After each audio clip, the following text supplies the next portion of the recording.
Right, I've tried this video 3 times, so my voice is probably already starting to break. But anyway, today's video, we're going to revisit the HLR15.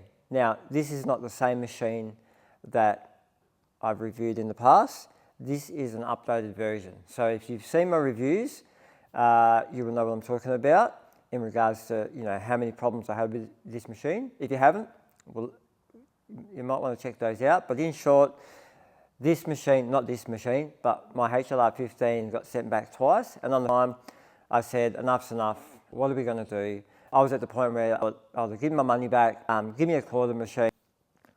And they said, we have an updated version that we can send you. I was a bit apprehensive, but I said, look, yeah, I always give companies that we're working for the benefit of the doubt. And if they're willing to come to the party and fix the issues that are there, then I'm happy to look at it. So we're going to revisit that machine in this video. So while that was happening, I bought my EB210, which you would see in the last sort of video. If you didn't, I'll leave a link in the description.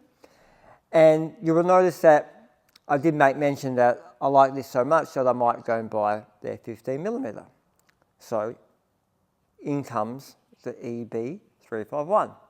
Now, that is in itself is a great name because it's very Ford related for those down in Australia. The EB is a well-known Ford and the 351 is a well-known engine like what you see in the back here. So that's a big tick for me already for that machine. So I thought it was a good. I've got the Milwaukee here just for the sake of having all my 15mm cordless machines here. So, but the real reason for this video is revisiting the HLR15. And like I said, this is a new review on this machine. It's not the same machine as I had before. And then we'll put it up against the EB351. Now, first things first, the ergonomics or aesthetics of this machine have not changed. I call it a Mark II because I believe this is secretly a Mark II without repairs calling it a Mark II. So it's still got the sort of, hard sort of, battery release. Trigger's still a bit dicky. I'm not a fan of that. But what is really obvious in this machine is power delivery and the battery life. So before you would have to run it on 6 to even move the machine, let alone do a correction or polish a car. Now you can probably run it on about 5, which is still quite high, but it will do the job. You can do a correction with it, and the battery does not drop off. So it doesn't get to 50% battery life, and then you see a decline in power. The power stays constant all the way to the end of the battery life, and then it will just drop off. As per, like you probably noticed if you've used Milwaukee tools before, the battery system sort of runs the same. So there are two big ticks. Battery life is better. The power to do the job is better.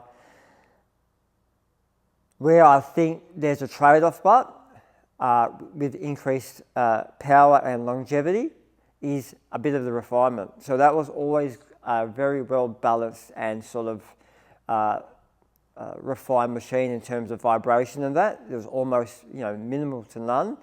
Now, as you put the power up to 5, you wouldn't even want to have it at 6 because it does vibrate, and it probably vibrates worse than a Milwaukee when you start pushing it up to those higher speeds.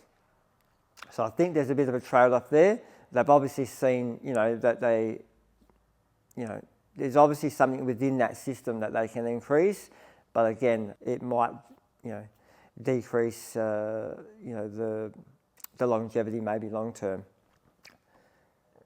So while this machine was on its way, I did make mention in my last video when I bought the EB210 that I liked the ShineMate so much that I'd probably be more inclined to buy one of their 15mm. So in come the EB351. So just out of the box already, this machine, like when you just pick up something out of the box, you can already feel that it's you know, the weight of it is great. The ergonomics of it are great. The battery location is great. Now you can tell it is not as sort of as refined, I guess, in terms of fit and finish of the machine. And I did make mention of that on this one as well, but that's very minimal in terms of, overall, I guess, performance of the actual machine itself. So I still find these batteries maybe are a bit too tight to pull on and off, and even the same thing, the trigger is sometimes a bit hard to lock in, similar to the Rupes.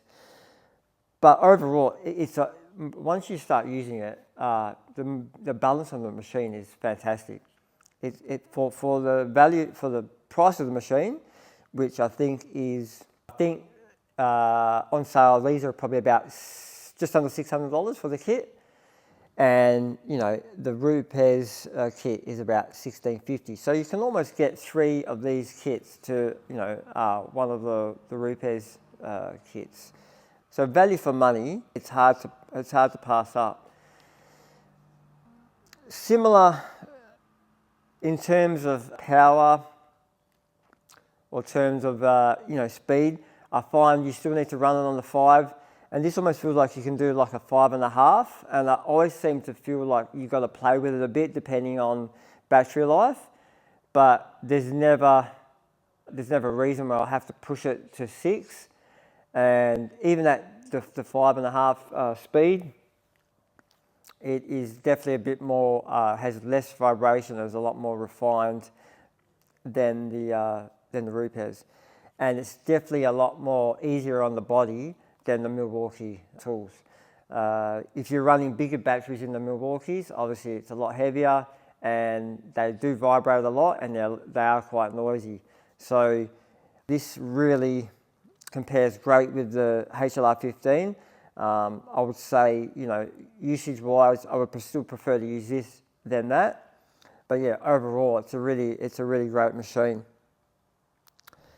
Battery life's comparable. It's it's neither here or there, and you've got the 2 batteries and the charger. So really, in conclusion, in regards to these cordless machines. Now, if you go all the way back to my first video, that was with the Flex, and if you went to my second video, you saw we just cast out the side. That machine, wasn't even in the ballpark in terms of doing a correction. If anything, it felt really like the Rupes machine when we first got it. But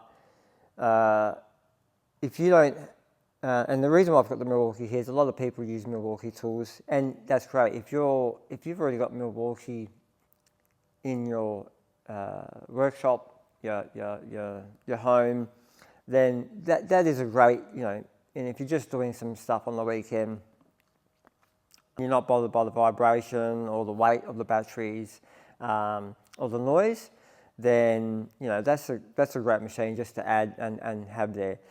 But if if you want something and you don't have those battery system already, and you're just looking for a polisher, and this is not even in just your DIY or your everyday home, it's in your workshop too. I would happily run these ShineMate machines. In fact, I'm probably going to get the 21 as well to replace the Milwaukee 21, purely just so it's easier on my body, because I do find that machine is a big machine with a big battery on it, and after some use, it takes a bit of toll on the body. So you could run these machines, and again, value for money, whether at home or workshop, you could run these machines, and you can buy 2 or 3 of them for the price that you're buying that HLR15 still. So I'll give it to Rupes. They've obviously taken note of what's going on with that machine, and they've made some adjustments to it, but they're still, for their price point, for what you pay for that machine and how it performs, it's way too expensive for that. So I think, again, and I mentioned in other videos, if they came in probably under $1,000 and you received this machine that we got now, the updated version, there'll be a lot more probably happier people around. But I think based on, you know, what you're paying for, I still don't think that machine is worth that sort of money. So there you have it, guys. I hope that's given you a bit of, I know a lot of people ask, oh, what do you think? I know people even told me, mate, why are you wasting your time anymore on this? And I like to give, if someone says to me, no, we can fix that. I know if I've done something and it's not right, I'd rather someone come back to me and say, hey, you know, what about this or what about that? Can you fix it? And it's like, yeah, you know, I'd love to have the option to fix something that I've done or something that's not right. And I think, you know, we should give manufacturers or the people the same opportunity. So thank you for them to you know, send me out that machine. So that's the reason why. I did, you know, take on that machine again. I don't feel I have to sell it now. We'll definitely use this machine in the shop. Still not happy that, you know, still not happy of the price for it. It feels weird using it knowing that this machine is, you know, a third of the price, and I'd rather use this one, the EB, over that one there. So it just feels weird, but I'm not going to go and, you know, sell it or, I don't know. But yeah, we'll use the machine and we'll just be done with it, and that's it from here on in. So yeah, there you go, guys. Any questions, just leave me a comment. Probably that's, I think, you know, in terms of 15 millimeter cordless machines, there's a ton of reviews out there. Go back and look at some of the ones we've already done so you can probably understand a bit more about them. But yeah, if you anything else that you'd like to see us do, just leave us a comment. Thanks, guys.